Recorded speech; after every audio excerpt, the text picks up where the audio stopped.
آپ کی نظر میں آ جاتے ہیں. بات یہ ہے کہ 94 کی بات ہے کہ میں پرائم منسٹر بینظیر بھٹو کے ساتھ سوئٹزرلینڈ میں تھا.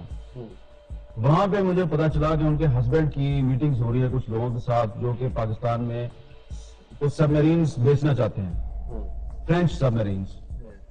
تو مجھے وہاں پہ جو پاکستان کی ایمبیسی ہے اس کے کچھ سورسز نے بتایا کہ چائنیز کی سب میرین جو ہے وہ سستی ہے اور فرینچ کی مہنگی ہے, اور یہ کمیشن کے چکر میں یہ آدمی جو ہے کرنا چاہ رہا ہے. تو ٹپ ایک ملا تو میں نے انویسٹیگیشن شروع کی, پاکستان واپس آیا. جب میرے پاس سارے ڈاکومنٹس آ گئے میں نے لکھ دیا. جب لکھ دیا یہ وہ کیس ہے جس میں ایڈمرل منصور الحق کو سزا ہوئی, یہ وہ کیس ہے جس میں کہ آصف زرداری صاحب پکڑے گئے. لیکن 94 میں جب میں نے لکھا تو میری اس سٹوری کو جھوٹا قرار دے کے تو آصف زرداری کے پریشر پہ مجھے جاب سے نکال دیا گیا. اب میں جب جاب سے نکلا تو کیا ہوا میرے ساتھ, جاب سے میں نکلا لیکن جو ریڈرز تھے اور جو سوسائٹی تھی اس نے مجھے انکریج کیا.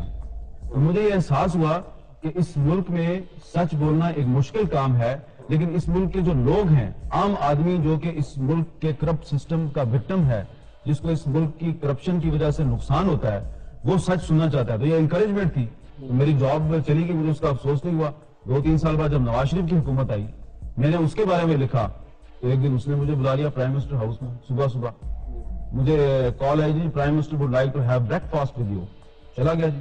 پرائم منسٹر صاحب نے جناب مجھے پراٹھا اور انڈا کھلایا. اس کے بعد انہوں نے بھی لسی پی, مجھے بھی کہا لسی پیو. میں لسی پینا نہیں چاہتا تھا, انہوں نے کہا نہیں آپ لسی پیے. پھر انہوں نے خود بھی لسی کے 2 گلاس پیے اور ڈکار مارا اور اس کے بعد کہا یو مسٹ ریزائن. میں نے کہا جی وہ کہ آپ نے مجھے پراٹھے کھلائے, آملیٹ کھلایا, لسی پلائی, اب آپ کہتے ہیں کہ آپ ریزائن کر دیں. انہوں نے کہا نہیں آپ ریزائن کریں, اگر آپ ریزائن نہیں کریں گے تو میں آپ کے چیف ایڈیٹر کو پکڑ کے جیل میں ڈال دوں گا. میں نے سمجھا یہ نواز شریف نے لسی پی ہوئی ہے, شاید غنودگی کے عالم میں غلط بات کہہ گیا. تو میں نے اس کو سیریسلی لیا, میں گھر واپس آ گیا. اگلے دن صبح پتا چلا کہ میرے چیف ایڈیٹر کو پکڑ کے جیل میں ڈال دیا. پھر اس کی بیوی میرے پاس آئی, میں نے کہا پلیز تم ریزائن کر دو ورنہ پھر میرے شوہر کو کون جیل سے نکالے گا.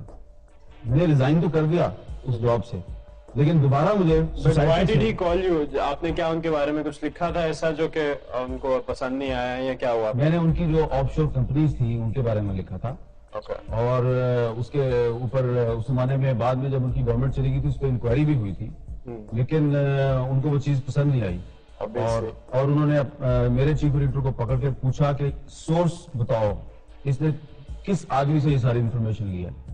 تو اس نے کہا جی کہ تسی حامد میر بھی پھڑ لو, 4 چھتر مارو, تو اسے کو پوچھو میرے کو دس دے نہیں. تو لیکن پھر میں نے ریزائن کر دیا. آپ کبھی کسی کو بتاتے نہیں تھے how you got your sources and your documents? This is the basic responsibility of a journalist to protect his sources. آپ اپنے سورس کو پروٹیکٹ نہیں کریں گے تو آپ اچھے جرنلسٹ نہیں ہیں.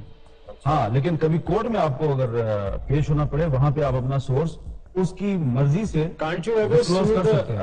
آپ نے کبھی یہ کورٹ نہیں ٹرائی کیا کہ جی ٹرائی ٹو یوز کہ جی اگر یہ آپ کو فورسفلی آپ کو ریزائن کروا رہے ہیں, don't you think that's against the system, against the whole concept of freedom and stuff like that? آپ نے کبھی کورٹس کو یوز نہیں کرنے کی کوشش کی, اور you just like conveniently resigned from one job to another and said کہ ٹھیک ہے جی اگر یہاں پہ جاب نہیں ملی تو میں کہیں اور لکھ لوں گا؟ مجید صاحب آپ کن کورٹس کی بات کرتے ہیں؟